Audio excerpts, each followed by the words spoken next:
Hello guys, আমি ধূপগুড়ি থেকে Rajib blogs. আজকে আমি যাচ্ছি ধূপগুড়ি থেকে কুচবিহার রাজবাড়ি। সকাল 8:30টার সময় বাইরে হয়ে গেলাম নতুন একটা রাস্তা দিয়ে। এ ভাইয়ের কাছে বাইকে লেফট নিয়ে ধূপগুড়ি স্টেশন পর্যন্ত।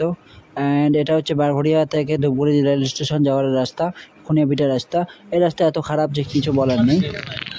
তো ফাইনালি পৌঁছে গেলাম ধূপগুড়ি রেল স্টেশন, এবং স্টেশন ঢোকার পথেই এই ভাই দাদাগুলোর সঙ্গে দেখা। বড় ভাই দাদাগুলো খুব সাপোর্ট করে আমাকে, তোমাদের অসংখ্য ধন্যবাদ। এটা হচ্ছে আমাদের Dhupguri rail station ticket counter. এখান থেকে টিকিট নিলাম, 2টা টিকিট 80 টাকা। ধূপগুড়ি রেল স্টেশন থেকে আমাদের ট্রেন ছাড়লো 9টা 15-20 মিনিটে। 10 মিনিট গ্রামের সুন্দর ভিউ দেখার পর গেলাম খোলাইগ্রাম রেল স্টেশনে। খোলাইগ্রাম রেল স্টেশন থেকে কমেডি সুমন নামে একটা ভাই ভিডিও বানিয়েছিল আমার, তোমাকে অসংখ্য ধন্যবাদ সুমন ভাই। কমেন্ট করো কে কে রাজবাড়ি থেকে গেছো ট্রেনে করে, আর কে কে যাওনি তাও সবাই কমেন্ট করো। তো ফাইনালি পৌঁছে গেলাম কুচবিহার রেল স্টেশনে। লাইফে প্রথমবার না 10 বারের মতো লিফট এসে গেছে।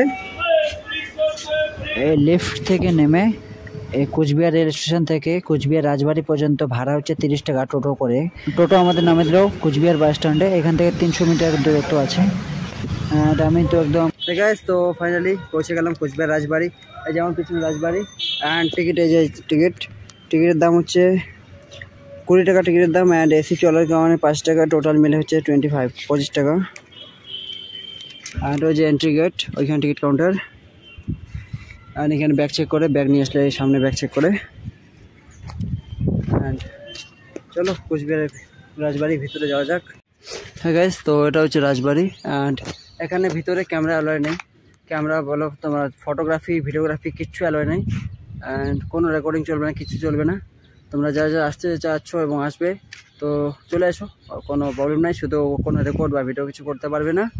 অ্যান্ড আমি আসছি সকাল 9টার সময় বাইরে ছিলাম, এখন বাজে 12টা। একদম হাফসা গেছি এখন পুরা। ভিতরে ক্যামেরা করতে পারবে না, কিন্তু বাইরে ক্যামেরা করতে পারবে। বাইরে ইচ্ছা মতো ক্যামেরা করো, বসে থাকো, কি সুন্দর ঠান্ডা হাওয়া।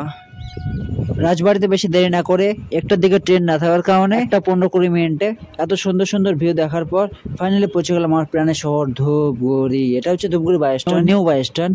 এখান থেকে জলপাইগুড়ি, শিলিগুড়ি সবখানে বাস পাওয়া যায়। এটা হচ্ছে ধূপগুড়ি চৌপতি। এখানে একটু বেশি বাইক চেকিং হয়, তোমরা বাইক নিয়ে এসে খুব সাবধান। আমরা যাচ্ছি ধূপগুড়ি চৌপতির থেকে থানা রোড ঢোকার শুরুতে দেখতে হবে মসজিদ, ধূপগুড়ি মসজিদ। এটা হচ্ছে মেডো বাজার। সামনে আমার বন্ধু টোটোওয়ালা রোহিত ভাই বেশিরভাগ টাইমে ধূপগুড়িতে থাকে, এদিকে ওদিকে ভাড়া মারে। তোমরা কেউ ধূপগুড়িতে আসলে এই বন্ধুকে দেখা হলে অবশ্যই হাই দিবে আমার তরফ থেকে। ধূপগুড়ি রেল স্টেশন থেকে কুচবিহার রাজবাড়ি পর্যন্ত আমাদের টোটাল ভাড়া হলো 200 টাকা। ট্রেনে, বাসে, অটোতে সব মিলে 200 টাকা খরচ হলো। এই মিনি ব্লগটা ভালো লেগে থাকলে কমেন্ট করো। অবশ্যই নেক্সটে আরো এর থেকে ভালো ভিডিও আসবে।